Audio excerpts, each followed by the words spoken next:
Olá, amigos. É um prazer estar aqui no Seminário Internacional. É uma pena que eu não possa estar presencialmente, mas eu espero que esse carinho que eu estou sentindo dentro do meu coração possa ser transmitido através dessa mídia, através desse vídeo e atinja o coração de todos vocês. Nós vamos falar um pouquinho sobre a questão da musicografia Braille, do software Musibraille, de todo o nosso empenho de fazer com que essa tecnologia pudesse vir a facilitar a questão do aprendizado musical das pessoas com deficiência visual. E essa história conta um pouco da nossa vida, da vida de Dolores e da vida de Antônio. Deixa eu contar um pouquinho como é que essa história começou, que pode fazer mais sentido para vocês.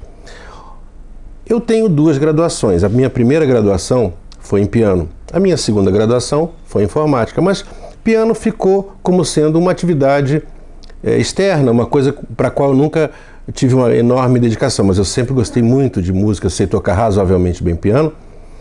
E naquela época, quando tudo isso começou, eu era uma pessoa que estava desenvolvendo diversos programas para pessoas com deficiência visual, em particular o sistema DOSVox. E aí um dia eu estava pesquisando na internet para pensar em alguma coisa que pudesse ter a ver com música e cego e computador. E aí, buscando na internet, eu vi uma figura de uma mulher muito bonita. Falei, nossa, como é essa mulher bonita?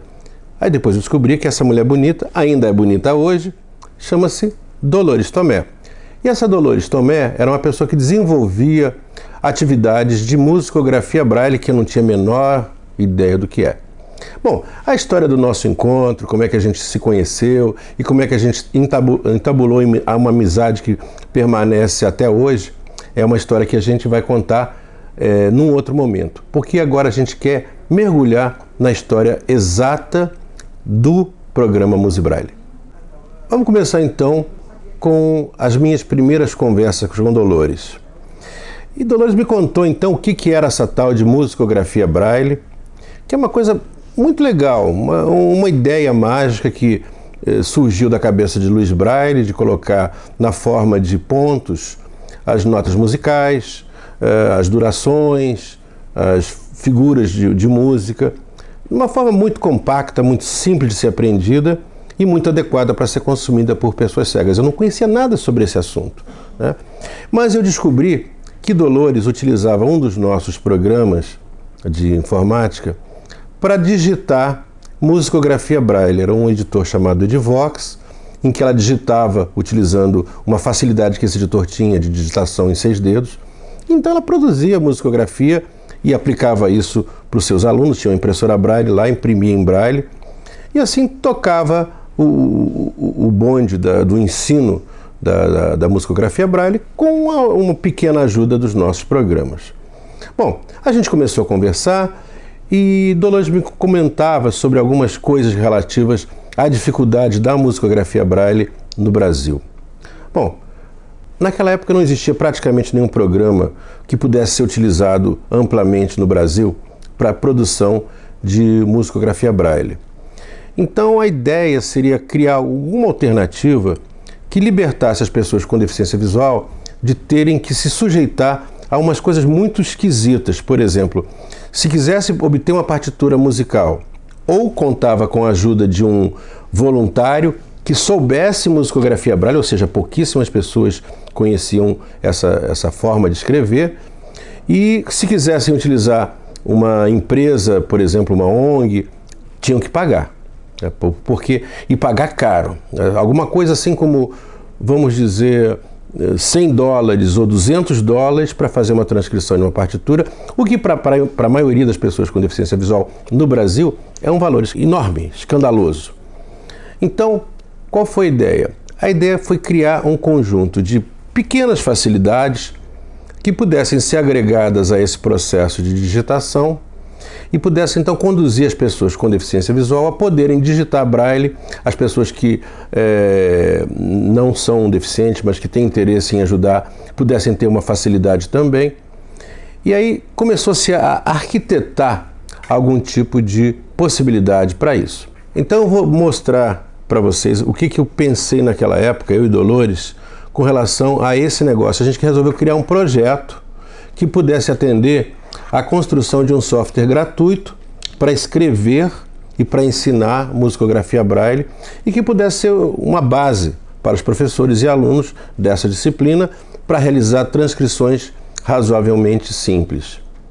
Em segundo lugar, se criar uma biblioteca de uso gratuito disponível na internet para que qualquer pessoa que precisasse de uma partitura de Braille para ensino pudesse chegar na nossa biblioteca e pegar. E as pessoas que construíssem utilizando o MusiBraille, que foi depois o nome que recebeu o software, que pudessem pegar essas partituras e jogar elas de novo para alimentar, para que essa biblioteca fosse cada vez se tornando maior e mais completa.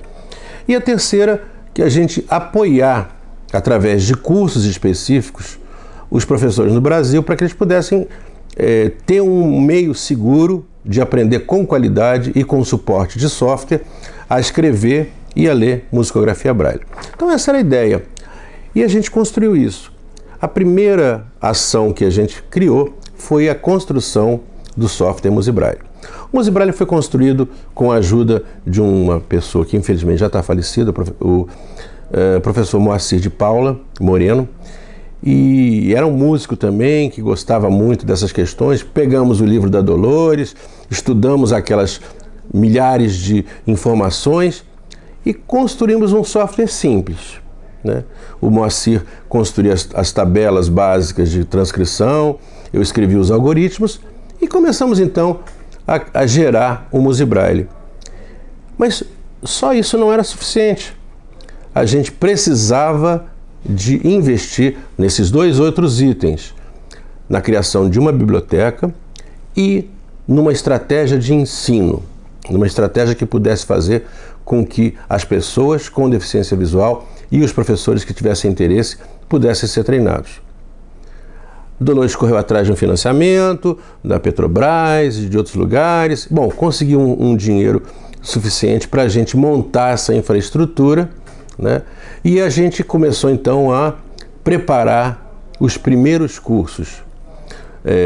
O primeiro curso foi realizado em Brasília, teve um lançamento, a gente apresentou o software, depois começamos a fazer cursos no Benjamin Constant, depois vários lugares receberam os cursos de musicografia Braille. Eu não tenho certeza do número, mas foram talvez 30 cursos, alguma coisa nessa ordem, e que vieram a revitalizar a musicografia Braille no Brasil. Por que isso funcionou assim? Funcionou assim porque o software é um software simples, que pode ser aprendido em poucas horas. A musicografia Braille é em si uma outra coisa muito simples. Claro que a música tem muitos detalhes, mas se você quer construir simplesmente uma música simples, o tempo que você leva para aprender é poucos minutos. Você aprende a musicografia com poucos minutos. É claro que você precisa de mais tempo se você for aprender todos os N símbolos musicais. Mas a coisa simples, você digita no computador, aperta uma tecla, o computador toca aquilo que você produziu em Braille, aperta uma outra tecla e aquilo ali é copiado para a impressora Braille e pronto. É um processo que não tem grande dificuldade e que pode ser aprendido em poucos momentos. Como é que o MusiBraille funciona? Isso é uma coisa que as pessoas que não conhecem devem ficar interessadas e querendo saber. É muito fácil. Apresenta-se uma tela de computador como essa aqui. Na parte da esquerda, você tem uma área de símbolos musicais que pode utilizar o mouse para clicar. Se a pessoa é cega, essa área da esquerda não serve para nada. Aqui na área central você tem a área onde você vai criar as notas musicais escritas em Braille, os símbolos musicais, e aquilo que você escreve nessa área superior vai aparecer inscrito em tinta na área superior, na área inferior. Como é que se digita em Braille? Se digita em Braille de uma maneira muito simples. Ou você utiliza com o mouse, vai pescando no menu e vai colando na tela, se você for uma pessoa que enxergue, ou se é uma pessoa que não enxergue, você pode utilizar uma digitação especial, que a gente chama de digitação Perkins, em que você vai utilizar 6 dedos para representar os 6 pontos Braille nas teclas SDF, JKL. Então se digita como se estivesse digitando Braille numa máquina Perkins.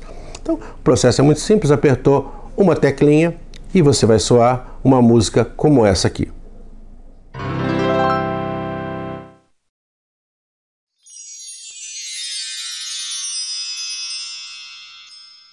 Coimbra, José Maria Galhardo e Raul Ferrão. Original em Songwriter 2010. XML por Dolete Light for Finale. Transcrito com Musi Braille 1.11.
Então o Musi Braille pode ser aprendido em muito pouco tempo e ele tem hoje em dia muitas funções especiais. Não é a ideia aqui dizer o que esse programa tem, mas podem ter certeza que tem uma grande quantidade de funções que tornam a escrita musical com grande facilidade.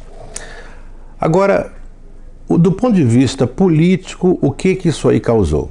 A disponibilidade do software Musi Braille veio a trazer inúmeras vantagens para as pessoas com deficiência visual.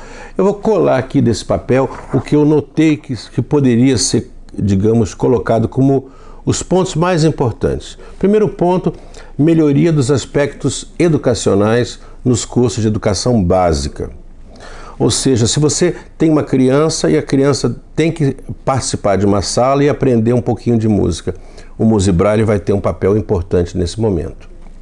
Segunda coisa, na medida que você tem uma biblioteca e essa biblioteca vai armazenando partituras, as partituras são criadas por pessoas que não necessariamente têm uma ligação direta com o projeto Musi Braille, mas são pessoas que ensinaram música ou que pegaram a partitura, transcreveram e mandam para a gente. O que está acontecendo hoje é que a qualidade e a quantidade de partituras escritas em Braille no Brasil tem crescido muito. Algumas partituras vêm direto para a nossa biblioteca, outras partituras circulam por aí sem que seja realmente necessário utilizar as facilidades aqui do nosso instituto. Terceiro ponto, a possibilidade de você ter mais músicos eruditos formados. Músico erudito precisa ler e escrever música. Na medida que você tem um bom sistema para produzir e escrever música, você tem a possibilidade de que a música possa fazer uma diferença substancial na vida dessas pessoas. E a outra coisa é a integração entre cegos e não cegos na área de música. Na medida em que o cego pode escrever música e exportar para ser impressa num programa de impressão convencional. Ou vice-versa, a pessoa que escreve música escreve num editor convencional e imprime em Braille no Musi Braille. E isso é uma coisa muito importante na medida em que você faz com que cegos e não cegos estejam semanticamente equiparados na produção musical. A última questão é a questão da disseminação do software.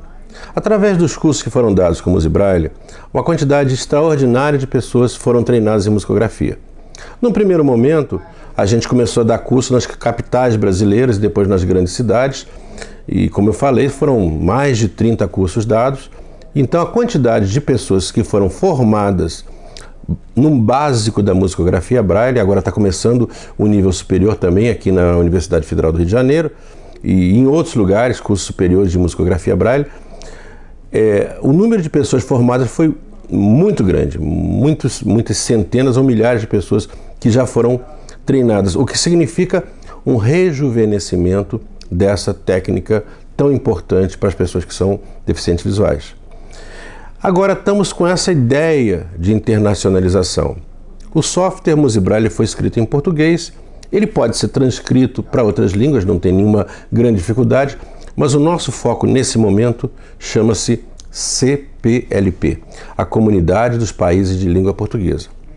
Através do esforço de doutoramento, de pós-doutoramento da professora Dolores Tomé, foi criada então uma estrutura de suporte para a disseminação dessa questão da musicografia Braille e do software Musibraille no âmbito da comunidade dos programas de língua portuguesa.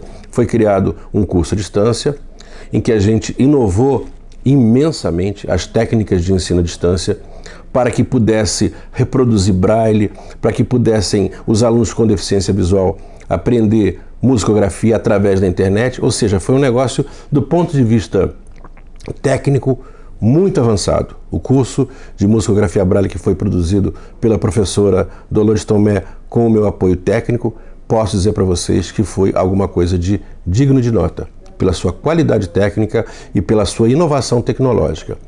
E o que a gente está conseguindo? A gente está conseguindo isso aqui. Uma formatura de alunos, uma formatura de pessoas que estão capacitadas a trabalhar em musicografia Braille e uma semente para a disseminação dessa tecnologia e dessa metodologia também no âmbito dos países, da comunidade dos países da língua portuguesa. Qual é o futuro disso? Eu só posso dizer que o futuro é magnífico. Então, o que nós temos hoje? Nós temos hoje um software poderoso, nós temos uma quantidade imensa de pessoas treinadas em musicografia Braille, nós temos uma quantidade muito grande de partituras disponíveis, nós temos uma estratégia metodológica para ensino de musicografia utilizando a internet. Qual é o futuro disso? O futuro é o melhor possível. A gente espera agora estar criando um curso de pós-graduação de grande complexidade, que a gente possa dar uma formação de musicografia poderosa, realmente com detalhes muito técnicos, e o software Musibraille também sendo melhorado para atender aos requisitos dessas novas iniciativas. Tudo isso feito com muito pouco dinheiro, com recursos mínimos, um projeto com essa abrangência. A quantidade de recursos que foi utilizada é praticamente irrisória, E a gente pode dizer com muito orgulho que o grande resultado que está sendo obtido não tem origem financeira, tem origem no amor das pessoas que trabalham em torno do projeto Musibraille hoje. Queridos amigos, muito obrigado pela atenção. Espero que esse seminário seja magnífico para todos vocês.